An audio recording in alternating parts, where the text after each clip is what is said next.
Hi guys, Vicky from Try This Meat and welcome back to my channel. And in today's video I'm going to show you how to make just some simple potatoes, carrots, onions into an amazing Vindaloo curry. So let's get into it. So let's go through the ingredients. So first of all, we've got 4 garlic cloves, about 2 inches of ginger and some curry leaves. They're going in. Then the spices, we've got a cinnamon stick, chuck that in. We've got 2 heaped tablespoons of extra hot chilli powder. If you don't like it that hot, obviously go a bit more mild. I've got 2 large tablespoons of curry powder. So I've just used a normal medium spice curry powder.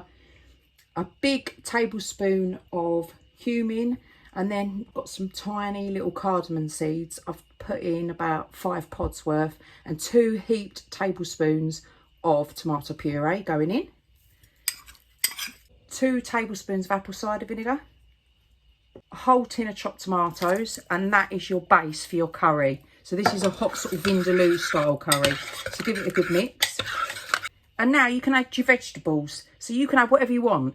I'm going to add in onions, carrots, and an assortment of potatoes, because all of this was going a bit ropey and I wanted to use up what I had left in my fridge. Next, we're going to add in just a little bit of water, just to make the sauce a bit thinner. Mix it around till it's all coated, and then cook it for about 6 hours on low or 3 hours on high. And there you have it. Vegetable Vindaloo. Cheap, simple, easy. Use up all your old ropey vegetables that you've got. You've got to give it a go. For all things Less Meat and Eco, click that subscribe button for future notifications.